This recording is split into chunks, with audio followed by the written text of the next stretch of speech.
Hoje eu tenho 82 anos e moro sozinha, numa casinha simples, no interior de Minas, rodeada por galinhas, silêncio e lembranças que às vezes me apertam o peito. Me chamo Cacilda e por fora sou apenas uma senhora de voz baixa que passa a tarde tricotando na varanda, ouvindo os pássaros e cuidando das roseiras que plantei quando meu marido morreu.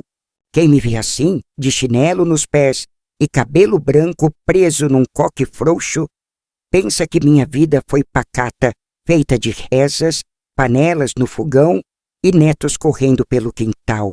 Mas o que ninguém imagina é que existe uma parte de mim que ficou congelada no tempo, como se tivesse parado de crescer no dia em que roubaram minha inocência.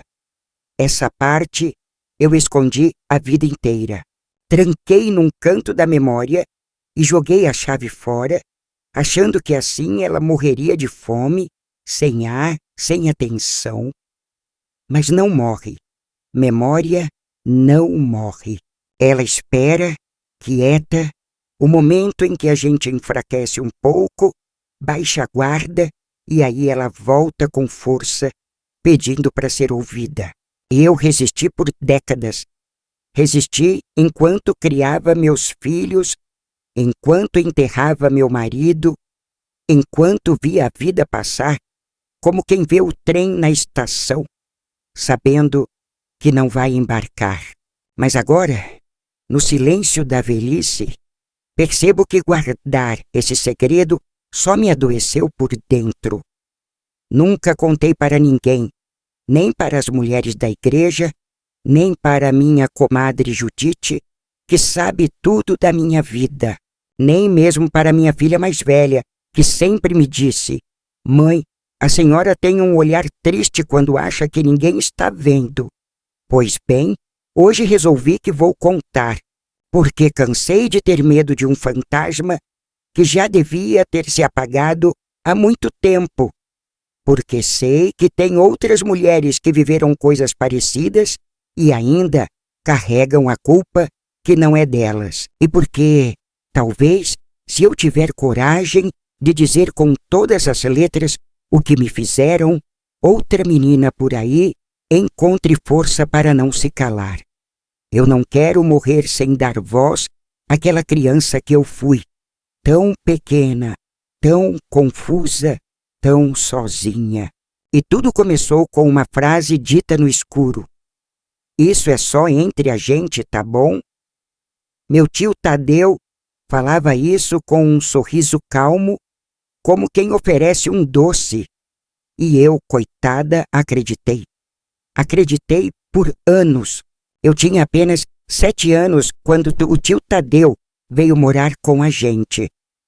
Naquela época, eu nem sabia ao certo o que era ter um tio. Ele era irmão do meu pai, mas vivia distante e só aparecia nas festas de fim de ano, quando trazia presentes embrulhados em papel dourado e fazia graça com os adultos. Depois que perdeu o emprego na cidade grande, minha mãe disse que era nosso dever acolhê-lo, porque família é para essas horas. A casa onde morávamos já era assim apertada. 2 quartos, cozinha, sala e banheiro nos fundos. Mas minha mãe sempre arrumava um jeito. Mudou a cômoda de lugar, tirou a máquina de costura da varanda e colocou uma cama de solteiro ao lado da estante. Era ali que ele ia dormir. Me lembro bem daquele dia, do cheiro forte de loção barata que ele usava e do jeito como me levantou no colo logo que chegou, dizendo que eu estava mais bonita do que da última vez. Minha mãe sorriu, achando graça, e eu também sorri, mesmo sem saber direito o que pensar. Na minha cabeça de criança, eu achava bonito ter um homem por perto que não fosse tão rígido como meu pai. Meu pai era daqueles homens fechados, que falavam pouco, com mãos calejadas e passos pesados. Trabalhava muito e não tinha paciência para conversa. Já meu tio parecia mais leve, mais gentil, fazia piadas e mexia no meu cabelo com delicadeza. No começo, tudo parecia bom.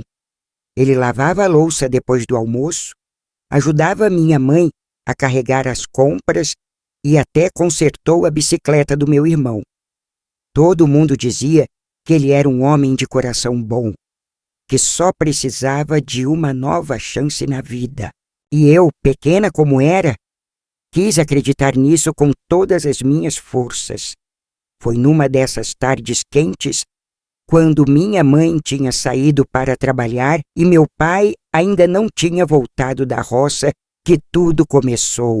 Eu estava assistindo televisão na sala, deitada no sofá, com o ventilador fazendo barulho de hélice velha. Lembro que o sol batia de lado pela janela e os raios formavam um desenho comprido no chão. Meu tio entrou na sala devagar, sentou-se na ponta do sofá e disse que queria me mostrar um jogo novo. Pegou uma caixa de madeira que trazia sempre com ele, cheia de coisas esquisitas, figurinhas antigas, moedas, bilhetes velhos. Disse que aquilo era um tesouro de infância e que se eu me comportasse direitinho, ele deixaria eu brincar com tudo aquilo. Começou assim, como uma brincadeira. Ele encostava em mim, ajeitava meu cabelo, fazia perguntas sobre a escola, sobre minhas amiguinhas. Dizia que eu era diferente, mais esperta, mais bonita, mais doce. Aos poucos, esses toques foram ficando estranhos. Ele dizia que era nosso segredinho, que não podia contar para ninguém, porque era um jogo só nosso. Falava com voz mansa, como se estivesse me protegendo, e eu, sem entender o que estava acontecendo, achava que era apenas uma forma de carinho. No fundo, eu sentia vergonha, um incômodo que não sabia nomear. Mas sempre que pensava em contar algo à minha mãe, lembrava do jeito como ela confiava nele, como dizia que ele era quase um irmão de criação e que nunca faria mal a ninguém. Então eu me calava. Com o tempo, aquilo se repetia. Quando meus pais estavam ocupados ou quando eu ficava sozinha em casa, ele surgia do nada, sempre com aquela mesma caixa de madeira, sempre com aquele mesmo tom de voz. Dizia que eu era especial, que ele confiava em mim mais do que em qualquer pessoa do mundo. Uma vez, me deu uma pulseirinha dourada, simples, com uma florzinha no meio, e disse que era um presente por eu ter guardado o segredo tão bem. A pulseira ficou escondida na minha gaveta durante anos, porque eu não sabia se devia usar ou jogar fora. Eu não entendia exatamente o que estava acontecendo, mas sentia que não era certo. Ainda assim, não tinha palavras para explicar. E quando a gente é criança, o mundo dos adultos parece um labirinto cheio de portas trancadas, onde a gente anda pisando em silêncio com medo de errar. Minha mãe sempre dizia que eu era muito madura para minha idade, que eu tinha um jeitinho calado, observador, que aprendia tudo rápido. Ela achava isso bonito, mas não sabia que esse silêncio era uma armadura. Eu tinha medo de tudo, medo de contar e não acreditarem, medo de contar e ele fazer algo pior, medo de estragar a paz da casa e, mais do que tudo, medo de descobrir que talvez ninguém se importasse. Um dia, escutei minha mãe dizer para a vizinha que o tio Tadeu estava se recuperando, que estava mais tranquilo, que talvez ficasse com a gente por tempo indefinido. E naquele momento senti um frio na barriga, porque pela primeira vez entendi que aquilo não ia acabar logo, que talvez durasse meses, anos, e que, se eu continuasse calada, ele nunca iria parar. Foi nessa época que comecei a escrever num caderno escondido atrás da estante. Eu não escrevia direto, não sabia colocar em palavras tudo o que sentia, mas anotava coisas como: hoje foi um dia bom, quando ele não apareceu, ou o tio me olhou estranho, quando meu coração apertava. A escrita virou meu refúgio, e talvez tenha sido isso que me salvou de enlouquecer. Porque mesmo sem saber o nome do que eu vivia, eu sabia que doía. E quando a gente é criança e sente dor sem nome, tudo vira culpa da gente. Eu pensava que talvez fosse má, que tivesse feito algo errado, que estivesse sendo castigada, e ele, com aquela calma, aquele sorriso doce, sempre dizia: ninguém pode saber disso, porque é só entre a gente, e você não quer me deixar triste, quer? E eu, idiota, dizia que não queria deixar ninguém triste, e assim fui aprendendo a calar, fui virando sombra dentro da minha própria casa. Aquela fase da minha infância, que deveria ter sido feita de risos e inocência, foi se transformando num terreno escuro e escorregadio, onde cada passo era um risco e cada silêncio uma prisão. Eu não sabia ao certo quando tinha começado a me sentir assim, com o peito apertado, mesmo quando o dia estava bonito e o sol entrava pela janela da cozinha. Havia algo que pesava sobre mim o tempo inteiro, um cansaço que não combinava com a minha idade. Enquanto outras crianças da rua corriam atrás de pipa ou brincavam de boneca no quintal, eu preferia ficar em casa, encolhida num canto, fingindo que lia um livro ou desenhava qualquer coisa num papel só para parecer ocupada. E a verdade é que eu estava sempre alerta. Cada passo do meu tio pela casa me fazia parar o que estava fazendo. Cada vez que ele passava por mim e colocava a mão no meu ombro, mesmo que de leve, eu prendia a respiração. Meu corpo inteiro vivia em estado de vigília. Eu sabia que não era normal, mas ao mesmo tempo não tinha coragem de chamar de anormal, porque para chamar as coisas pelo nome, a gente precisa aceitar que elas existem. E eu ainda não estava pronta para isso. Minha mãe vivia sempre ocupada, cuidando da casa, cozinhando, lavando roupa, preocupada com os boletos e os problemas da família. Era uma mulher boa, mas também cansada, como se o tempo tivesse sugado dela qualquer resto de juventude que um dia tenha existido. Às vezes, eu a observava secando as mãos no avental, olhando pela janela com um olhar perdido, como se estivesse longe dali. Nessas horas, eu queria muito contar para ela, dizer tudo, gritar, mas algo me impedia. Talvez fosse o medo de quebrar aquela rotina, aquele equilíbrio frágil que sustentava a casa. Talvez fosse o medo de que ela não acreditasse em mim. E esse medo crescia toda vez que ela dizia: seu tio é uma bênção, ajuda tanto a gente. Eu escutava isso e sentia uma culpa profunda, como se fosse eu a errada, eu a ingrata, porque ele ajudava mesmo. Levava meu irmão pequeno na escola, consertava o chuveiro quando queimava, fazia as compras quando meu pai não podia. Ele era prestativo, educado e gentil com todos, e era isso que me deixava mais confusa. Como uma pessoa podia ser tão boa com os outros e tão assustadora comigo? Com o passar do tempo, as visitas do tio ao meu quarto foram ficando mais frequentes. Às vezes, eu já acordava no meio da madrugada, com o barulho da porta abrindo bem devagar. Eu fingia que estava dormindo, me encolhia, prendia o ar, rezava em silêncio para que ele fosse embora. mas ele não ia. Se sentava na beirada da cama, passava a mão no meu cabelo, dizia que eu era essa menina mais linda do mundo, que ninguém jamais me entenderia como ele me entendia. E sempre terminava dizendo: "Lembra, é o nosso segredinho." Essas palavras ficaram grudadas na minha pele como uma tatuagem invisível. Por anos, tudo que eu ouvia com a palavra segredo me fazia gelar. Na escola, quando algum colega dizia: "Vou contar um segredo", meu estômago virava.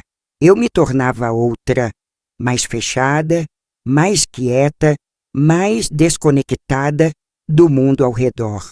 As professoras diziam que eu era introspectiva, tímida, madura demais para minha idade.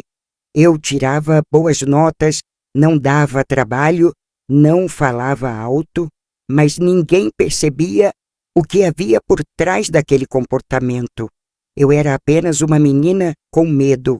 Um dia, durante a aula de redação, a professora pediu que a gente escrevesse sobre o que nos fazia feliz. Enquanto os outros escreviam sobre aniversários, brinquedos e passeios no parque, eu fiquei olhando para o papel em branco. Nada me vinha à mente, nada me fazia feliz de verdade. E foi nesse dia que escrevi, quase sem pensar, a frase: "Fico feliz quando ninguém entra no meu quarto à noite." Entreguei a redação assim, achando que ninguém notaria, mas a professora leu em voz alta as frases mais originais, como ela dizia, e parou na minha.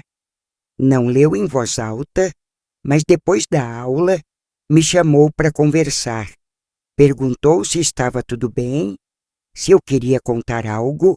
Eu sorri e disse que era só uma invenção, que minha irmã mais nova às vezes me acordava e que eu não gostava. Ela acreditou, ou preferiu acreditar, e ali eu entendi que mesmo quando alguém parecia prestar atenção, a verdade era grande demais para caber nas palavras de uma criança. O tempo foi passando e eu me acostumei com a dor. É estranho dizer isso, mas é real. A gente se acostuma a sofrer em silêncio quando acha que não há saída. Eu acordava todos os dias com uma sensação de peso no peito e dormia desejando desaparecer. Cheguei a tentar ficar doente de propósito, andar descalça na chuva, tomar banho gelado no inverno. Pensava que, se eu ficasse muito doente, talvez ele se afastasse, ou que, pelo menos, minha mãe me olhasse com mais atenção. Mas nada disso acontecia, e no meio de tudo isso, eu ainda tinha que ser boa filha, boa aluna, boa irmã. Tinha que sorrir nas fotos da escola, ajudar nas tarefas de casa, cuidar do meu irmão quando ele ficava gripado. Era como se minha dor tivesse que coexistir com a vida normal, como se não houvesse espaço para ela se manifestar. E isso foi me sufocando aos poucos, como uma planta que cresce num lugar escuro, retorcida, tentando achar um pouco de luz. O tio Tadeu continuava sendo o queridinho da família. Nas festas de domingo, todo mundo ria das histórias dele, elogiava sua gentileza, dizia que minha mãe tinha muita sorte por ter um parente tão prestativo por perto. Às vezes, ele levava comida para o jantar, fazia sobremesa, ajudava a servir. Era o último a sair da mesa e o primeiro a oferecer ajuda. E eu ficava ali, olhando tudo de longe, me sentindo invisível. Tinha raiva de mim mesma por não conseguir contar, por não conseguir impedir. Mas também tinha medo. Medo de ser rejeitada, de causar uma briga, de ver minha mãe me olhar com desconfiança. Porque o olhar da minha mãe ainda era o que mais me doía. Era como se eu dependesse daquele afeto que ela me dava em pequenos gestos. Quando passava a mão na minha cabeça, depois de uma prova difícil, quando me cobria à noite sem dizer nada, quando me chamava de minha flor. Eu me agarrava a esses momentos como quem segura numa boia em alto mar. E se eu contasse, será que ela ainda me olharia assim? Ou eu deixaria de ser a flor para virar o espinho da casa? Lembro de uma noite em que meu pai chegou mais tarde que o normal. Tinha bebido, estava cansado e não queria conversa. Minha mãe serviu o jantar com pressa. Meu irmão já tinha dormido e eu fiquei ajudando a lavar a louça. O tio apareceu na cozinha com um copo de leite na mão e fez um comentário qualquer sobre a novela. Quando passou atrás de mim, colocou a mão na minha cintura. Foi rápido, sutil, mas me fez tremer. Minha mãe estava de costas e eu esperei que ela tivesse visto. Esperei algum sinal, um olhar, qualquer coisa, mas nada. E naquela noite, quando fui deitar, chorei baixinho até dormir, porque entendi que, talvez, ninguém jamais fosse me ver. Eu cresci nessa atmosfera, cresci acreditando que amor era silêncio, que afeto podia machucar, que segredos deviam ser guardados a qualquer custo. Fui me moldando ao medo, virando uma menina que não reclamava, que não chorava na frente dos outros, que evitava abraços e detestava ficar sozinha em casa. Desenvolvi uma sensibilidade extrema ao som dos passos, à voz baixa, ao cheiro do perfume masculino. Qualquer coisa era um gatilho. E mesmo assim, ninguém via, ninguém perguntava. Eu era só a filha obediente, a menina estudiosa, a neta prestativa. Mas por dentro, eu gritava todos os dias. E esse grito só crescia, mesmo que abafado. Ele crescia e apertava meu peito, como se quisesse explodir. Mas eu segurava, porque acreditava que se um dia esse grito saísse, ninguém teria forças para escutar, nem mesmo eu. A vida seguiu seu curso, como costuma seguir quando ninguém percebe o que está fora do lugar. O tempo passou e com ele vieram os primeiros sinais da adolescência, as mudanças no corpo, o estranhamento com o espelho, a voz ganhando outro tom, os pensamentos ficando mais confusos, mais profundos. Foi por volta dos 12 anos que comecei a notar que algo dentro de mim se movia. Era como se a menina que aceitava tudo calada começasse a dar lugar a outra, mais inquieta, mais observadora, com olhos mais abertos para o mundo e para as pessoas. Eu já não conseguia fingir tão bem quanto antes. Tinha dias em que meu humor oscilava tanto que até minha mãe perguntava o que estava acontecendo e eu inventava desculpas, dizia que era cansaço, dor de cabeça, escola puxada. Nunca fui de falar muito, então não estranhavam. Mas dentro de mim começava a nascer uma pergunta que eu até então evitava com todas as forças. Por que ele fazia aquilo comigo? E mais ainda, por que ninguém via? Lembro com clareza do dia em que essa pergunta não me deixou mais dormir. Eu estava na escola, durante o intervalo, sentada num canto do pátio, enquanto as outras meninas conversavam sobre os meninos da sala, riam alto, trocavam confidências. Uma delas comentou, quase como quem conta uma piada, que o pai de uma amiga tinha tentado mexer com ela e que a menina tinha contado para a mãe e ele foi embora de casa. Elas ficaram chocadas, depois riram, depois voltaram a brincar, mas eu fiquei paralisada. Aquela frase bateu em mim como um trovão. Pela primeira vez, Uma coisa que eu sentia e vivia tinha nome na boca de outra pessoa. E mais do que isso, existia uma possibilidade de contar. Existia a chance de não ser para sempre. Voltei para casa com a cabeça rodando, como se alguém tivesse aberto uma janela dentro de mim e o vento entrasse desgovernado. Aquela noite eu não dormi. Fiquei olhando o teto, imaginando como seria dizer para alguém.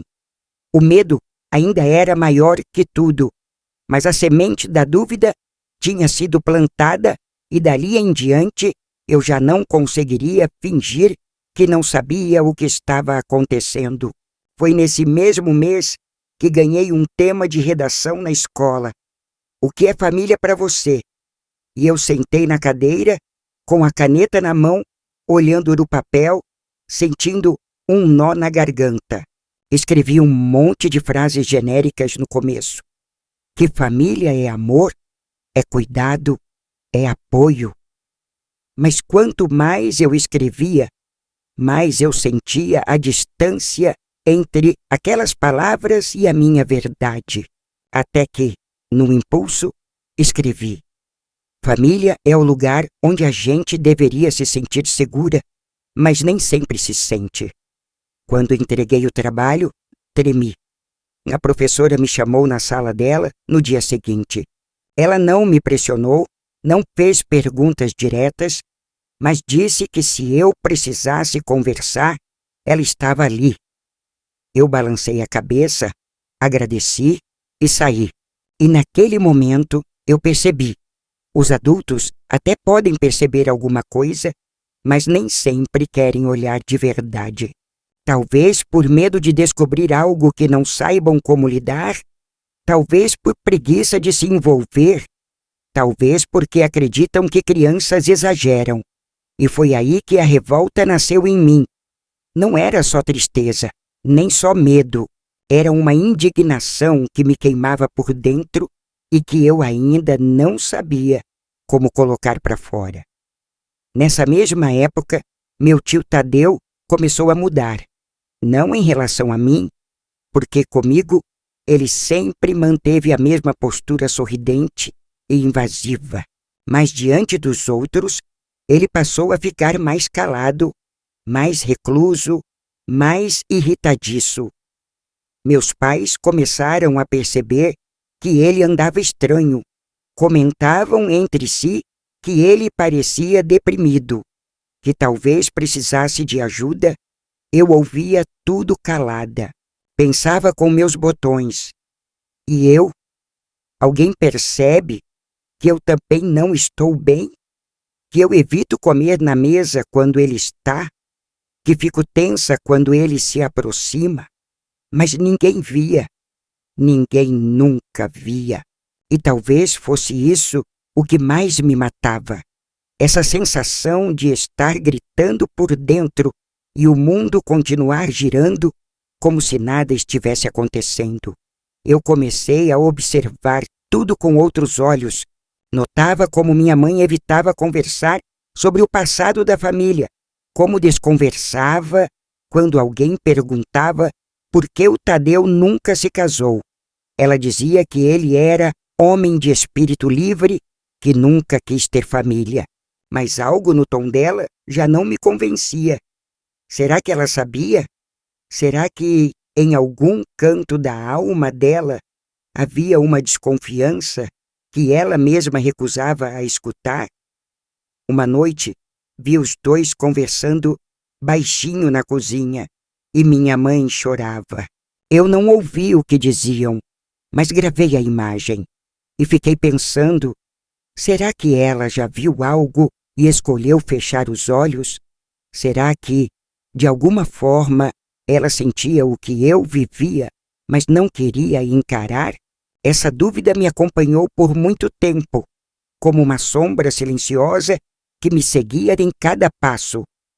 Um dia, numa das raras ocasiões em que meu pai me levou sozinha até a feira da cidade, ele me perguntou se estava tudo bem. Foi uma pergunta simples, vinda do nada, enquanto ele escolhia laranjas numa barraca.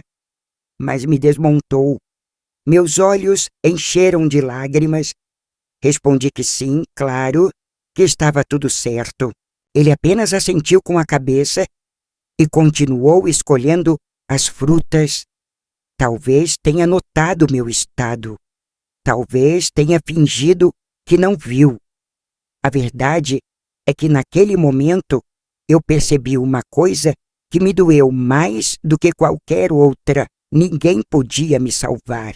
Eu estava sozinha e se eu quisesse sair daquilo, seria por mim, pela minha força, pelo meu grito que um dia precisaria encontrar a saída. Foi nesse ponto da minha vida que tudo se dividiu. Antes disso, eu era só vítima. Depois disso, passei a ser uma sobrevivente. Eu já não aceitava mais passivamente o que acontecia. Comecei a fugir dele sempre que podia, a inventar desculpas, a me trancar no banheiro quando percebia que ele vinha se aproximando. Passava mais tempo fora de casa, na casa da vizinha, na biblioteca da escola, qualquer lugar servia como abrigo. E mais importante, eu comecei a nomear as coisas dentro da minha cabeça. Já não dizia mais que aquilo era esquisito, estranho, diferente. Eu sabia, era abuso, era violência, era crime. E por mais que eu ainda não tivesse coragem de contar para o mundo, ao menos eu tinha contado para mim mesma. E isso, naquele momento, foi o primeiro passo para arrebatar a liberdade. As palavras do tio começaram a soar diferentes.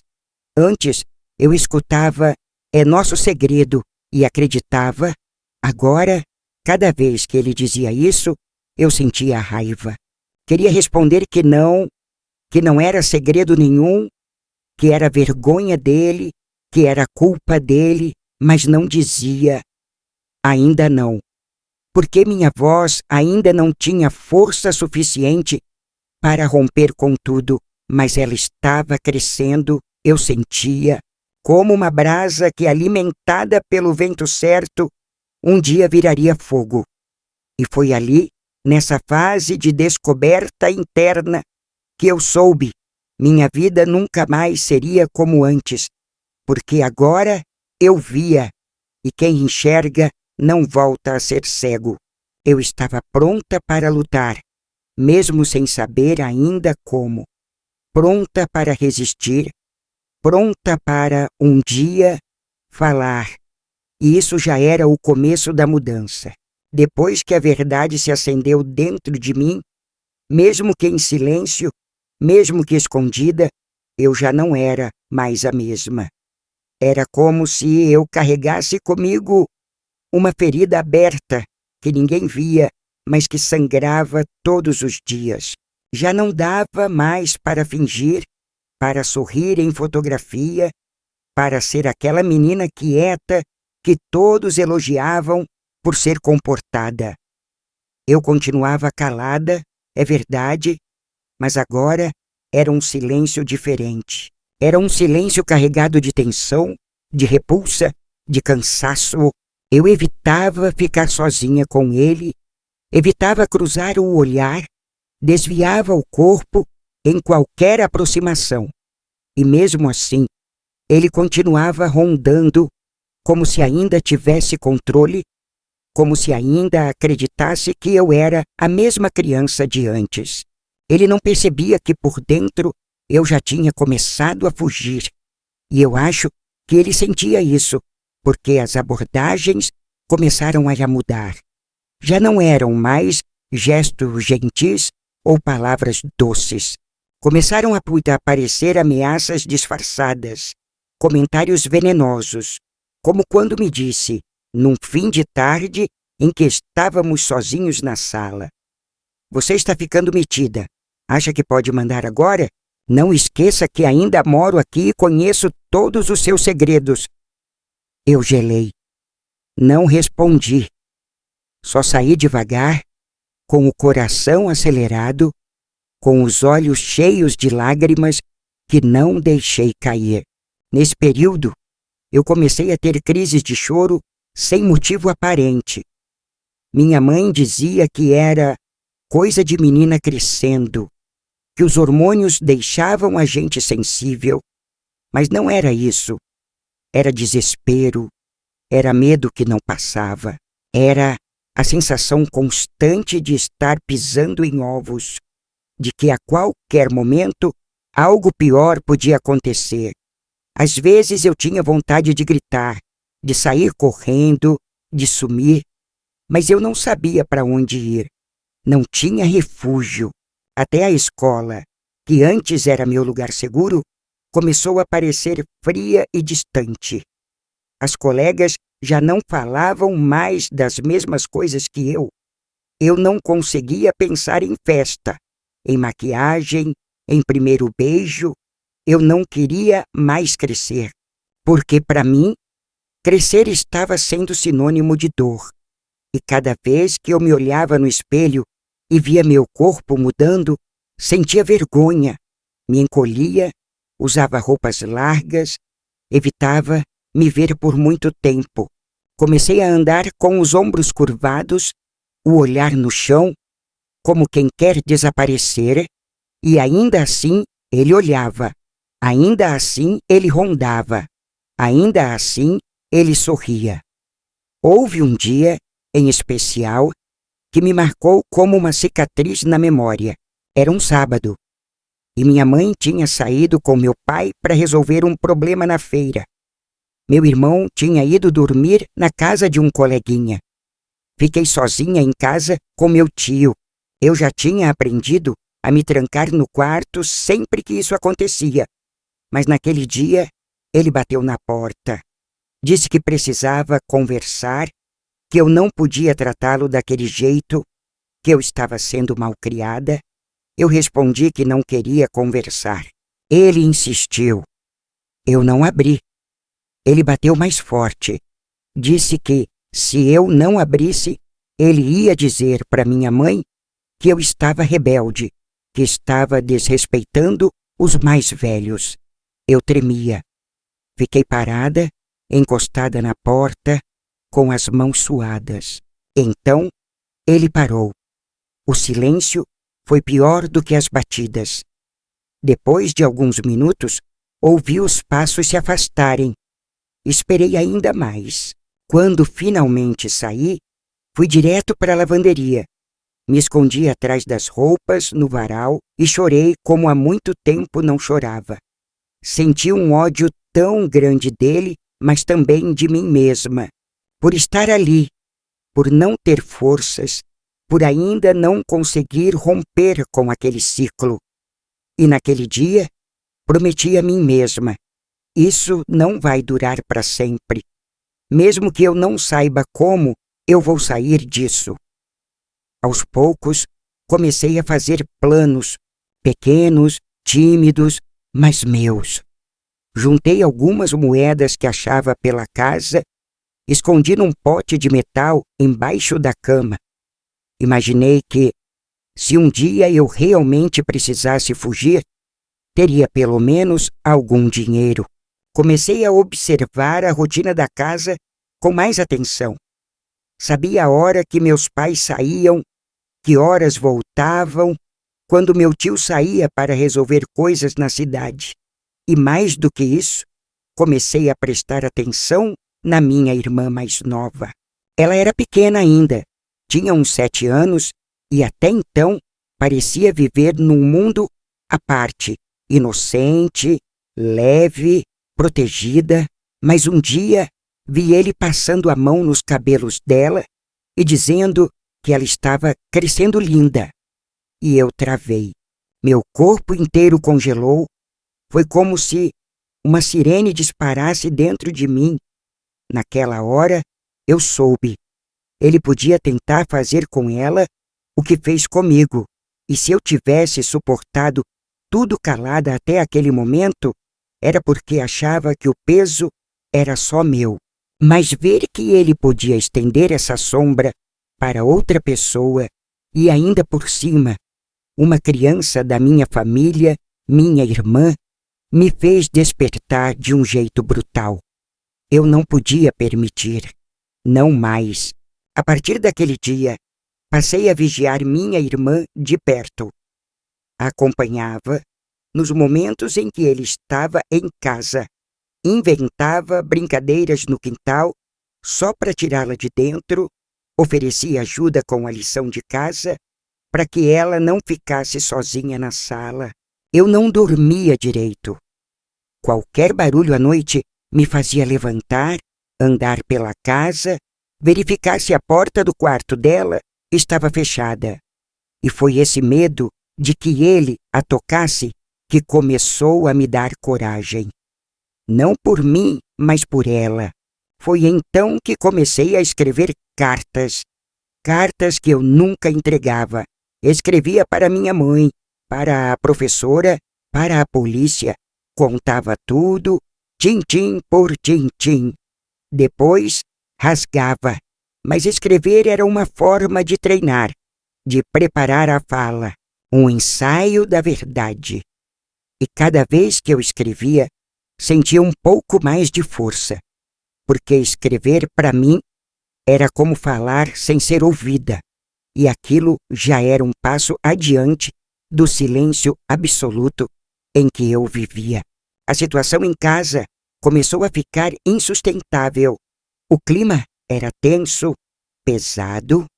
Minha mãe percebia que havia algo errado. Me perguntava com frequência se eu estava doente, se havia brigado com alguém. Eu dizia que era cansaço, que era a escola. Ela acreditava, mas olhava fundo nos meus olhos. Uma vez, enquanto lavava a louça, ela me disse: "Você não tem mais o mesmo brilho no rosto." E eu quis responder: "É porque ele apagou com as mãos dele." Mas não disse. Ainda não era a hora. Não ali, não assim. E mesmo assim, essa frase dela ficou comigo. "Você não tem mais o mesmo brilho." Eu pensei que talvez, se eu contasse, se eu falasse, esse brilho pudesse voltar. Talvez ela acreditasse. Talvez ela me abraçasse. Mas e se não? E se ela não me ouvisse? E se ela dissesse que eu estava inventando? Essa era a minha maior dor. Mais do que o toque, mais do que o medo, mais do que o trauma, o que mais me machucava era a possibilidade de não ser acreditada, de ser vista como mentirosa, de ser rejeitada por quem eu mais amava. Foi nesse cenário que algo inesperado aconteceu. Um dia, na volta da escola, encontrei minha avó materna na cozinha da minha casa. Ela não aparecia com frequência. Era uma mulher forte e direta, daquelas que não sorriem à toa, mas cuja presença enche o ambiente. Estava sentada, com um pano no colo e o semblante sério. Quando me viu, me chamou com o dedo. Sentei ao lado dela e ela me olhou com os olhos duros e firmes. "Você tá diferente, menina. Tá com sombra nos olhos." Eu não soube o que responder. Ela continuou: "Já vi esse olhar antes, quando sua mãe tinha-se a sua idade. Se tiver algo acontecendo, pode me contar." Meu coração parou. Olhei para minha mãe, que lavava a louça com os ombros tensos. Ela não se virou, não disse nada. Minha avó se levantou, me deu um beijo na testa e sussurrou: "Se quiser falar, sabe onde me achar." Naquela noite, eu chorei escondida no banheiro. Pela primeira vez, alguém tinha me visto de verdade. E aquilo me deu forças. Não falei naquele dia, mas decidi que não demoraria. O que veio depois disso foi o início do fim. Meu tio começou a perceber minha mudança. Sentiu que eu não era mais tão frágil quanto antes. que havia algo em mim que ele não controlava mais. Tentou se aproximar, tentou me ameaçar veladamente, mas eu o enfrentava com o olhar. Não respondia, mas não recuava. Um dia, ele me segurou pelo braço no corredor e disse entre os dentes: "Você quer acabar com a paz dessa casa, é isso?" E eu, pela primeira vez, respondi. Disse: "A paz já acabou faz tempo, e a culpa não é minha." Ele me soltou com força e eu continuei andando. Tremia, mas não chorei. E naquele momento, soube que estava pronta, que o medo tinha sido grande, mas que minha coragem agora era maior.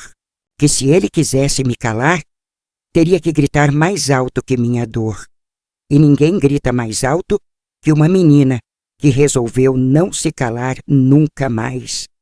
A segunda escalada do meu inferno não foi feita de gritos nem de agressões visíveis. Foi feita de silêncios cortantes, de olhares ameaçadores, de noites em claro.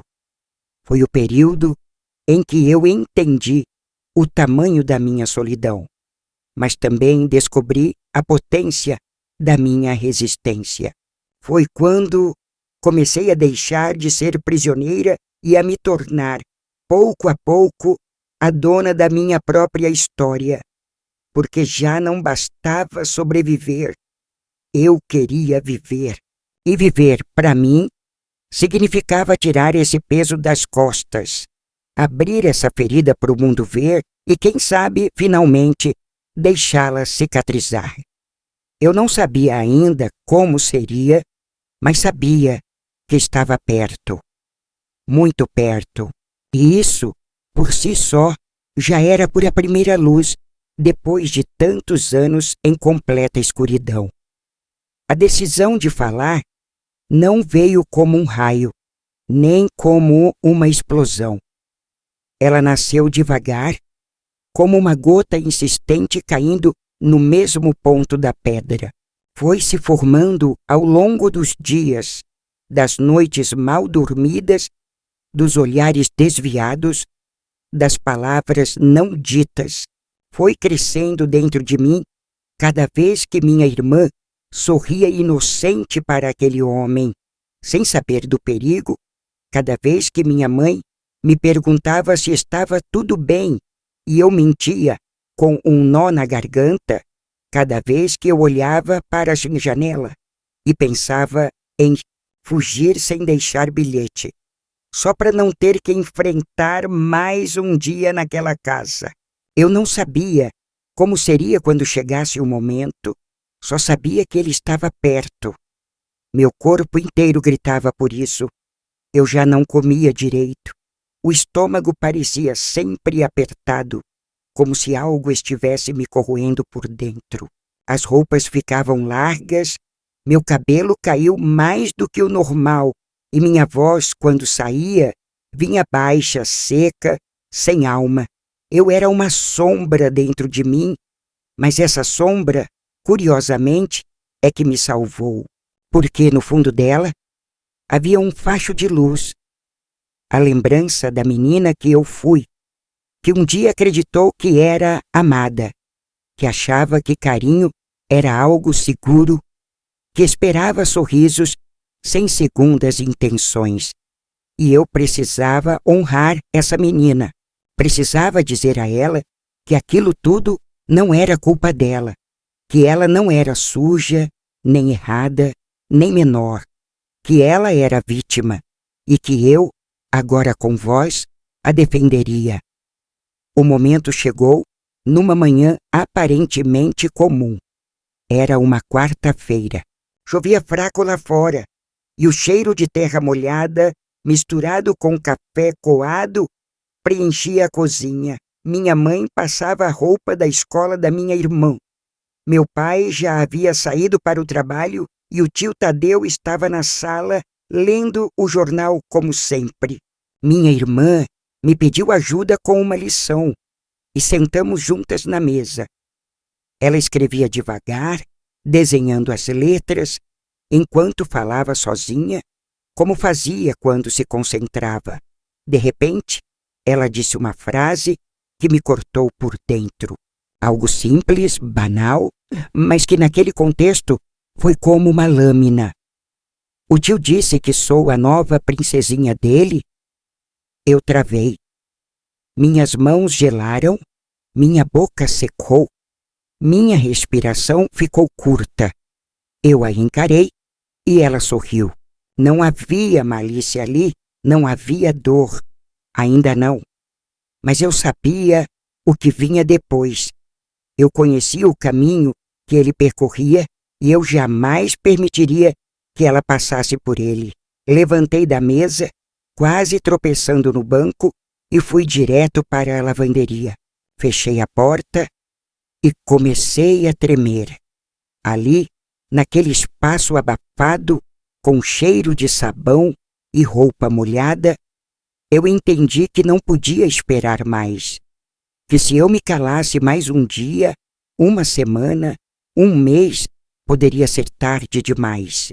E mais do que isso, entendi que, se eu não falasse, não conseguiria mais viver comigo mesma. Porque já não se tratava apenas do que ele tinha feito comigo. Era sobre o que ele podia fazer com ela. E isso eu jamais suportaria.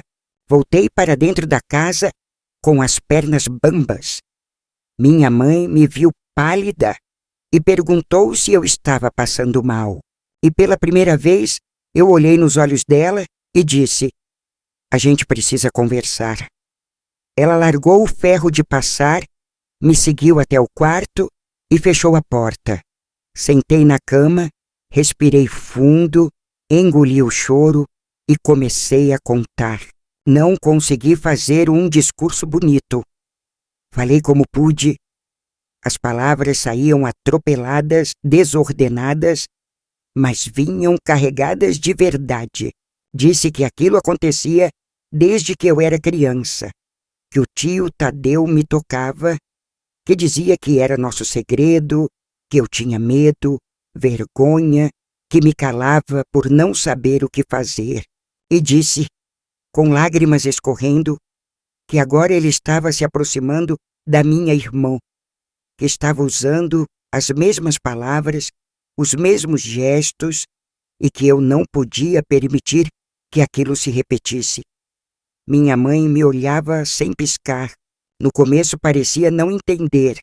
Depois levou a mão à boca e então chorou. Chorou como eu nunca tinha visto. Um choro seco, sem som, com o corpo inteiro encolhido. Sentou-se ao meu lado, me abraçou forte e repetia: "Me perdoa, meu Deus, me perdoa", como um mantra. Ela não disse que era mentira, não pediu explicações, só chorava. E nesse gesto eu entendi que ela sabia, que talvez nunca tivesse nomeado aquilo dentro dela, mas que em algum lugar da alma ela já tinha sentido a mesma dor. E naquele abraço eu chorei tudo o que tinha guardado por anos. Choramos juntas, duas mulheres feridas, tentando costurar os próprios pedaços com fios de verdade. Naquela mesma tarde, minha mãe falou com meu pai. Ele não entendeu de imediato. Ficou em silêncio, andou pela casa, socou a parede. No dia seguinte, o tio Tadeu foi embora. Disseram à vizinhança que ele precisava voltar para a cidade, cuidar da saúde. Nunca mais voltou. E ninguém nunca mais falou o nome dele dentro daquela casa. Mas eu não esqueci. E ainda que a presença dele tivesse ido embora fisicamente, o que ele deixou permaneceu por muito tempo. As marcas, os silêncios, as desconfianças. Mas pela primeira vez eu pude respirar, dormir sem medo, andar pela casa sem sentir que alguém me vigiava, olhar para minha irmã e ver apenas leveza. E dentro de mim, algo começou a mudar. uma força que antes estava escondida começou a crescer, porque eu tinha feito o mais difícil, romper o silêncio, e a partir dali, mesmo com todas as dores, eu sabia que podia reconstruir minha vida, não como antes, porque antes eu era outra, mas como alguém que sobreviveu, que enfrentou, que escolheu falar. E falar, naquele momento, foi meu maior ato de liberdade. Hoje, tantos anos depois, quando olho para trás, vejo aquela menina que fui sentada num canto da sala, calada, com as mãos entrelaçadas no colo e os olhos baixos, como se quisesse desaparecer. Ela ainda vive dentro de mim e às vezes me visita nos silêncios longos da noite, quando o sono custa a chegar e as memórias voltam com mais nitidez do que deveriam. Vejo ela tentando entender o mundo, tentando encontrar sentido naquilo que sentia e que ninguém parecia ver, tentando sobreviver num espaço que deveria protegê-la, mas que só oferecia medo e confusão.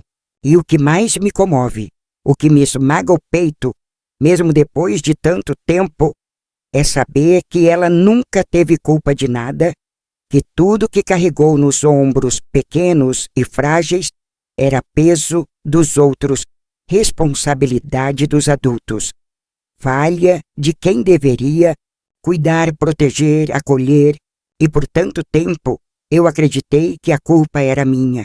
Por anos carreguei esse fardo em silêncio, me julgando, me punindo, tentando ser a melhor filha, a melhor aluna, a melhor mulher, como se a perfeição pudesse apagar o passado, como se bastasse fazer tudo certo para que aquilo que foi errado deixasse de existir.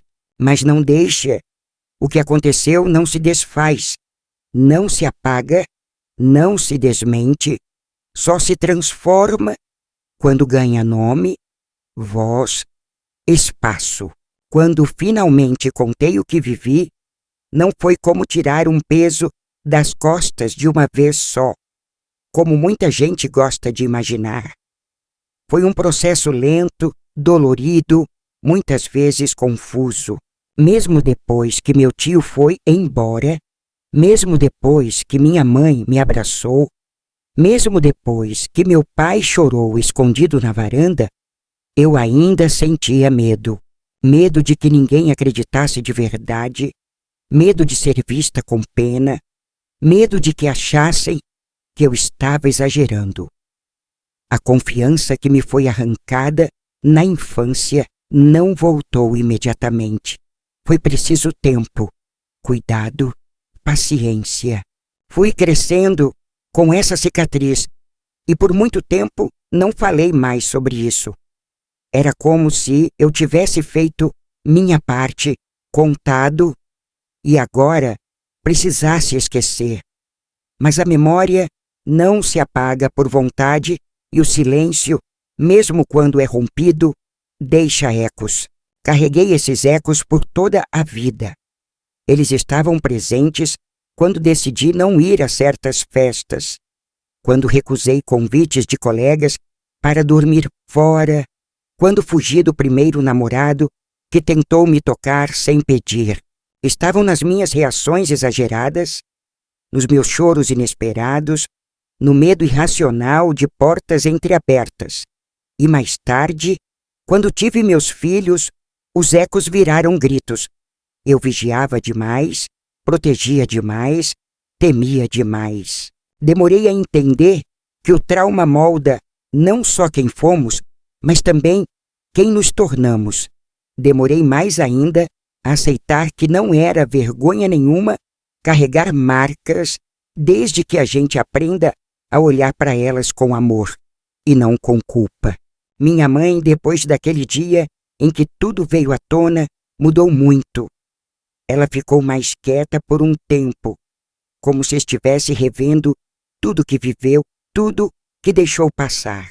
Um dia, muitos anos depois, já com os cabelos brancos, Ela me chamou na varanda, me deu um pano de prato bordado e disse: "Foi o único jeito que achei de te pedir perdão." Eu abracei aquele pano como se fosse um presente de ouro. Ela nunca teve as palavras fáceis. Era uma mulher criada para resistir, não para conversar. Mas naquele gesto eu entendi tudo e respondi com um sorriso triste: "Você não teve culpa, mãe. Você também era só uma menina que cresceu demais da conta." Ela assentiu e nunca mais tocamos no assunto. Foi assim que nos perdoamos, com menos palavras e mais presença. Meu pai nunca me pediu desculpas, mas depois daquele episódio, nunca mais me tratou com dureza. Passou a me olhar com cuidado, com uma atenção que nunca teve antes. Às vezes, deixava um doce na beirada do prato ou me esperava voltar da escola só para perguntar como foi o dia. Pequenos gestos que, com o tempo, fizeram mais por mim do que longas conversas. Minha irmã cresceu leve, sem a sombra que quase me engoliu.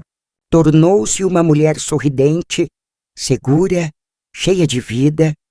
Nunca soube dos detalhes do que aconteceu e eu nunca quis que soubesse. Bastava que ela tivesse crescido livre, com a certeza de que o mundo podia ser um lugar bom. Isso já era minha vitória. A criança que fui não teve esse privilégio, mas ao protegê-la, eu salvei um pedaço de mim. E quando olho para ela hoje, vejo não só minha irmã, mas também a confirmação de que minha dor não foi em vão, que minha coragem valeu a pena. Ao longo da vida, outras dores vieram. A perda do meu marido, as dificuldades de criar filhos, as doenças que chegaram com a idade, mas nenhuma ferida foi tão profunda quanto aquela da infância. E, ao mesmo tempo, nenhuma me ensinou tanto. Hoje, aos 82 anos, sentada nesta cadeira de balanço, vendo a luz do fim de tarde atravessar as cortinas finas da sala, eu sinto uma paz estranha.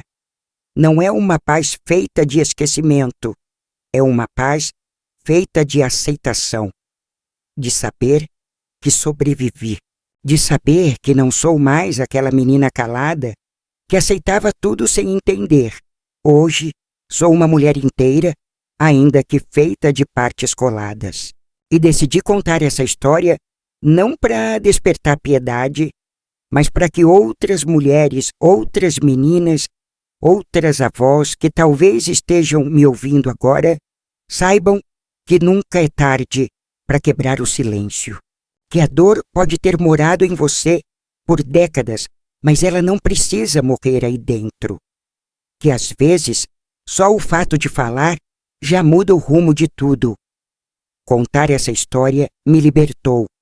Não apagou o passado, mas me devolveu o direito de existir fora dele. Me deu de volta a minha própria voz, aquela que me foi arrancada tão cedo. E hoje, mesmo com o corpo cansado, com as mãos manchadas pelo tempo, com a coluna curvada pelos anos, eu me sinto mais ereta do que nunca. Porque a verdade, quando dita, endireita a alma.